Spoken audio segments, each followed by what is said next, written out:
Hello everyone and welcome to my channel. My name is Crown and today we are going to have some more stories that I hope that you will enjoy.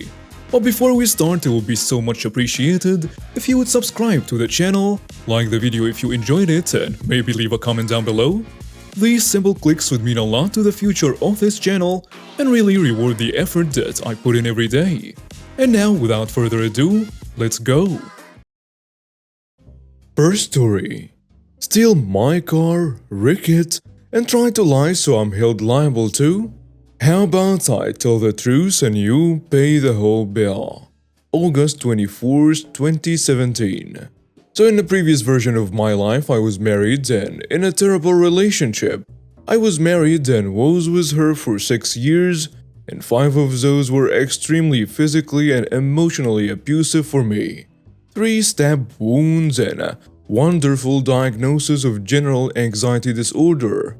I was extremely unhealthy and underweight, 150 pounds at 6 feet tall, due to the fact that she was an alcoholic and all the money went towards bar tabs. Eventually, she told me she wanted a divorce and I could not change that.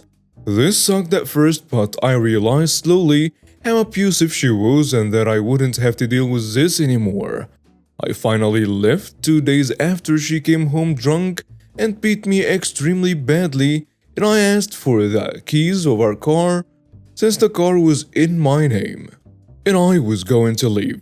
She told me she didn't know where the car was and she wouldn't give me the keys to the car. I then called the cops to report the car stolen, and they said since she was listed on the vehicle, I could not report it stolen. She essentially legally stole the car from me even though the plates and everything were in my name. So I did the only thing I could do and canceled the insurance, and did not renew the tags a month later when I needed to. I documented why I was doing this, which was the only way I could go about keeping her from using the car. She would be forced to register the car in her name at that point to get the plate's registration to be active. She never did this, and 4 months after I cancelled everything, she got into a car wreck and totaled the car and did a 36k worth of damage to the guy's car. Since she didn't have insurance, she and I were held responsible to pay. Because I was listed as an owner, I was held liable. This all happened 2013 to 2014. I found out in October 2016 that we were being sued for the car insurance company for 36k. She also informed me at the time that she was pregnant with the guy she left me for. She wrote in her response to the lawyer's lawsuit that we were separated and she was 6 months pregnant without a job and her family was helping her with bills. Completely irrelevant. She did this to try to make it look like I left her while she was pregnant and she could not afford this, so I should have to. During all of this, we hired a lawyer for our divorce. What happened was she said she was getting a free consultation from the lawyer, so when I showed up, she told him I was paying for everything since she didn't have a job and couldn't afford anything. I asked if she could commit to paying me back half, even if it takes her a year or longer. I was willing to wait till she got on her feet and had a job for her to pay me back, and every time she said no, I cannot afford it. I wanted this to freaking end. So I paid him, and he informed me that since this is the case, he is only representing me and she is without a lawyer now. So when I got served with a lawsuit, the lawyer agrees to help with this as well and drafts an official legal response to the accusations denying them outright. We said she stole the car from me, I attempted to report it stolen, but the cops wouldn't do anything, and that 4 months after I cancelled everything and informed her of this. She wrecked the car, so we were not at fault. They then sent her a new questionnaire to respond to, with 13 accusations against her that she had 3 weeks to reply to, and she never did. So 3 months ago they filed for motion of summary judgment. Basically, since she didn't respond, That was the equivalent of her admitting everything they accused her of. My lawyer then filed something. I am not a lawyer, so I have no idea what he filed. He did it to dismiss me from the case since I filed and responded in a timely manner and provided everything they asked. It was my ex that never responded, and since that's the case, she should be held responsible. Today I got a letter from the lawyer of the car insurance company that they were dropping only me from the lawsuit and I was off the hook.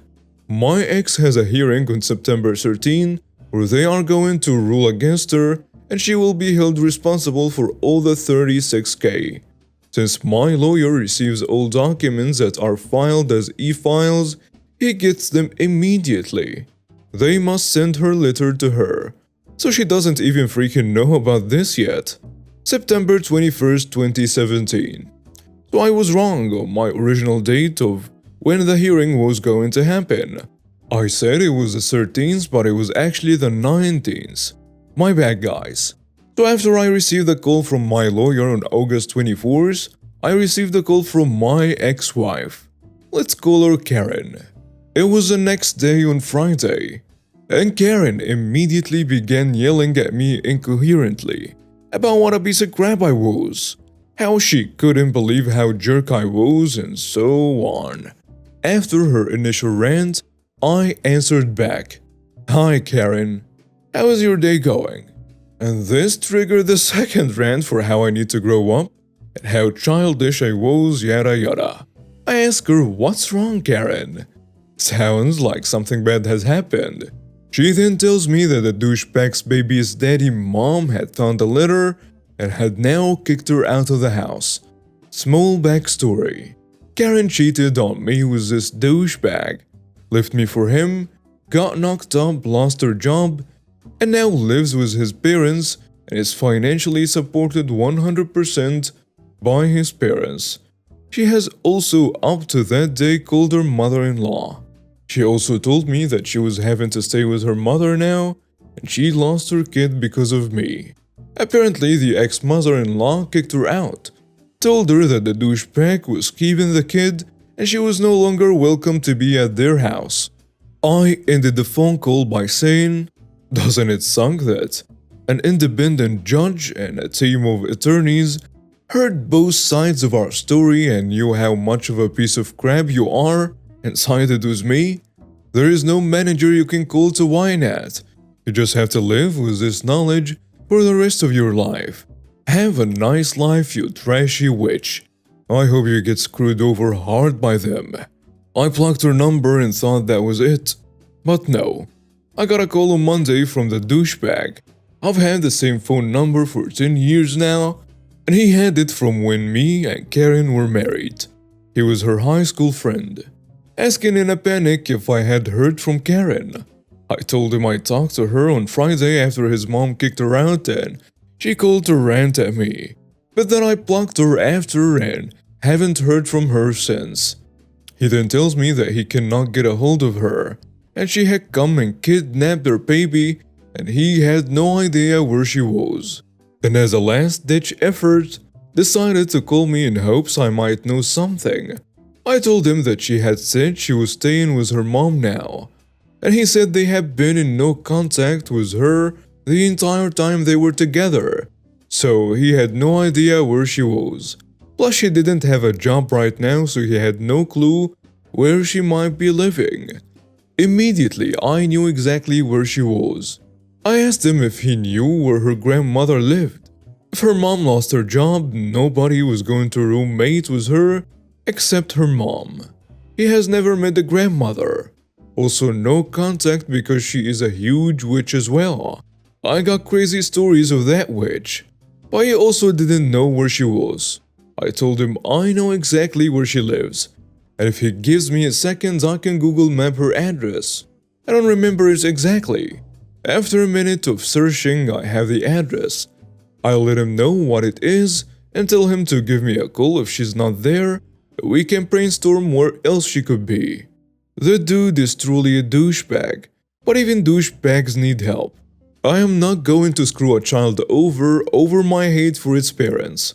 About 2 hours later, he calls me back and tells me the cops rolled up to the grandmother's apartment and Karen was freaking feeding the baby on the balcony. She got arrested and the douchebag and his parents went and picked up his son and now have him back in their position. I told the douchebag I was happy everything worked out, but I didn't want to ever hear from him again. He said he understood, and I haven't heard from him since. Karen is now in jail, along with her mom for driving her to kidnap the child. Her mom actually admitted this to the police while defending Karen's actions, saying it was wrong to take her child away from her, and that she was doing what was right. Freaking idiot. So on the 19th, my lawyer attended the hearing, just to make sure nothing happened to me. Karen did not show since she's in jail, and she got to call in from jail on the phone. They ruled against her 100%. She now has to pay $36,000 on her own. Her and her mom have no jobs except being Scentsy saleswomen. And she's in jail for God knows how long. Next story. Entitled Mother Thinks I Owe Her £10,000 compensation because her son grew up to be a thug, just like I said he would. Years ago, my cousin Lucy and I had a strained relationship because she let her son Damien do anything he wanted, never punished him, and brushed away anything he ever did as boys will be boys or he's just a kid, etc. It came to a breaking point between us when Lucy and Damien were visiting years ago. Damien was 12 at the time, and my daughter Maggie was 9. Maggie was sitting happily playing with Xbox in her bedroom upstairs while Lucy and I were talking. Damien got bored and wandered off. A few minutes later, I hear screaming and crying. I rush up to Maggie's room to find her on the floor, blood all over her face, while Damien is just casually playing the Xbox. It turns out he came up and demanded a turn on the Xbox. Maggie said sure, just let me finish the level. So he snatched the controller from her hand and smashed her around the face with it. Then he shoved her out of the way. I rushed her to the hospital. Luckily, it wasn't worse than it looked, and there was no lasting damage. And I live in the UK, so no medical bills. But I was furious. I told Lucy what Damien did then. She shrugged and said, "You know how boys are with their video games. She should have just let him play." I told her in no uncertain terms that she and her son were not allowed anywhere near me or my family again. We got into a huge fight over this, where she of course tried to absolve her little angel of anything. So I lost it and told her if she didn't discipline him and teach him boundaries, she would end up raising a monster who would grow up to be a thug or worse, which infuriated her. This caused fallout with the family for years, largely because Lucy lied and told everyone her son and Maggie had just been fighting, and that's how she got hurt. It was just an accident, and I was just overreacting. After a few years, everyone forgot.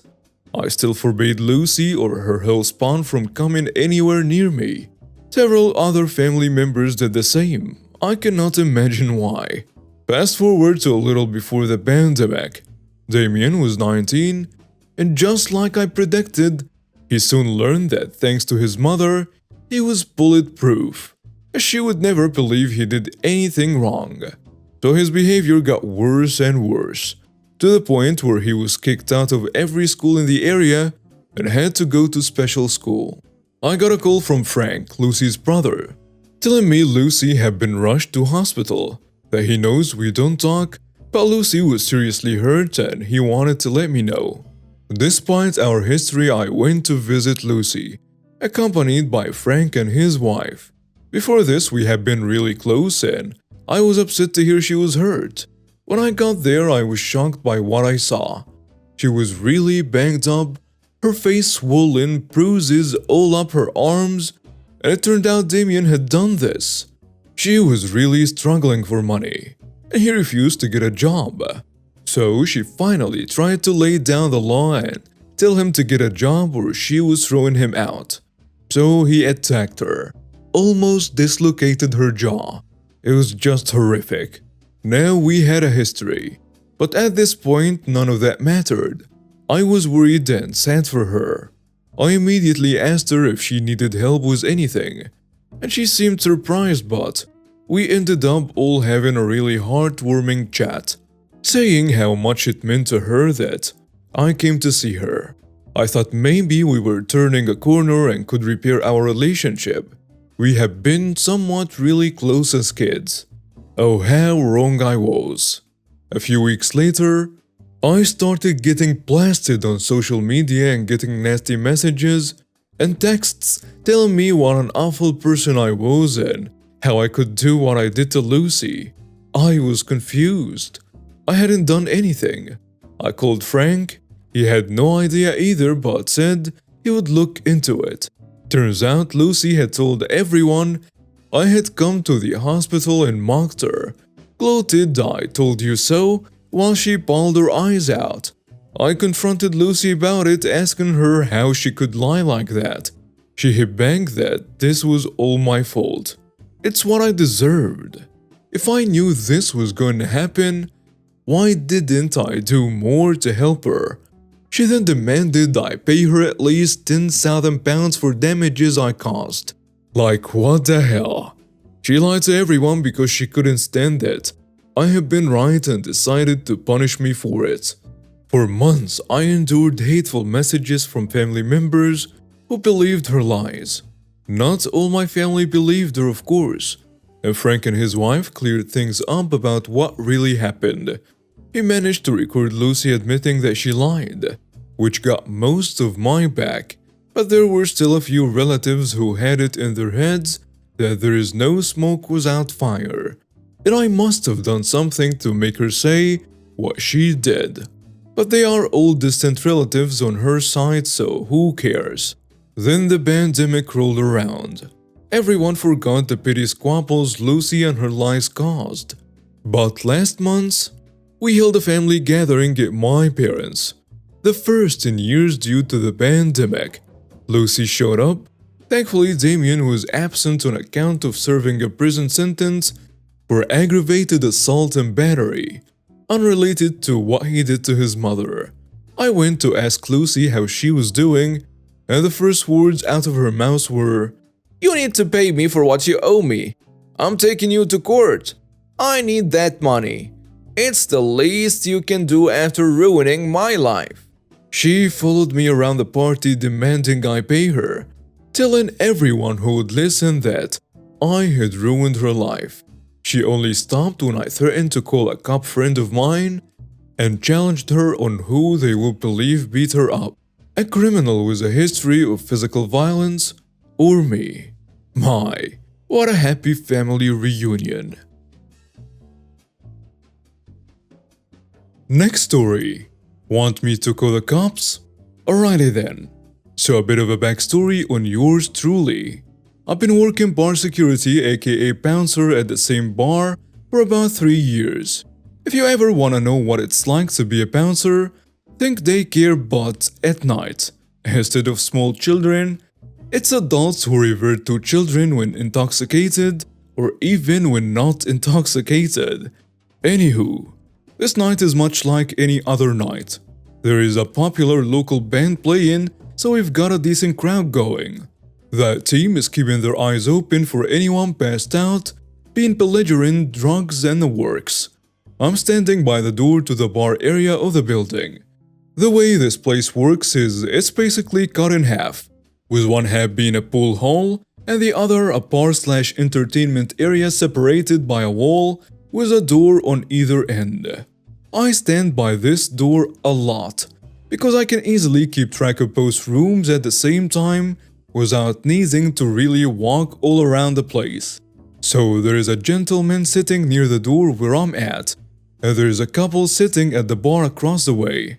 The female is well known for acting out when she's drunk, from what we could see on the cameras inside.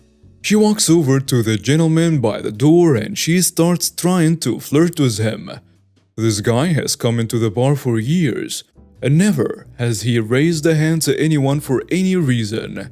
He's a professionally trained boxer, doesn't drink and doesn't generally close out the bars. He rejects her advances and she becomes noticeably upset. She proceeds to run over to her man and tell him that this guy has disrespected her and called her names. The gentleman ushers her man over and kindly asks him to make his woman leave him alone. Before the conversation starts though, the husband grabs this guy by the collar and starts driving him towards the wall. Well, chaos ensues, as they didn't realize that he came with his 20 friends. He throws a couple of jabs at the husband and the woman because she decided she wanted in this brawl. Well, the dude punches her so hard, he literally folds her bottom row of teeth back into her mouth. This all happens in the span of about 10 seconds, so the security team jumps in and gets everyone separated. The husband and wife gets taken outside, but we haven't called the cops because generally, that's a last resort. So we're outside, this lady is bleeding from her mouth, and the husband is visibly angry. She keeps asking me to call the cops, but I keep telling her that's a bad idea, considering the husband put his hand on the guy first, but she was not having it. So I called the cops. I cannot describe how difficult it was not to laugh in this lady's face as she witnessed the cops put her husband in handcuffs and not the guy who punched her. She said something that I will never forget, and I wish I had it on recording. "This is why we don't call the damn cops." I very nonchalantly reminded her that it was her idea to call the cops in the first place. Didn't see them again until about a year later. She had to get her whole bottom row of front teeth pretty much fixed. It still hasn't changed in the slightest. What a night. Edit. When I said the boxer doesn't drink, I meant that he doesn't drink to the point of passing out or throwing up. He'll have a couple of beers here and there, but that's it. My perception of the drinker has expanded quite a bit when I started seeing just how much someone will pour down their throat in the span of a couple of hours. And now we have reached the end of today's stories. Thank you for watching and see you next time.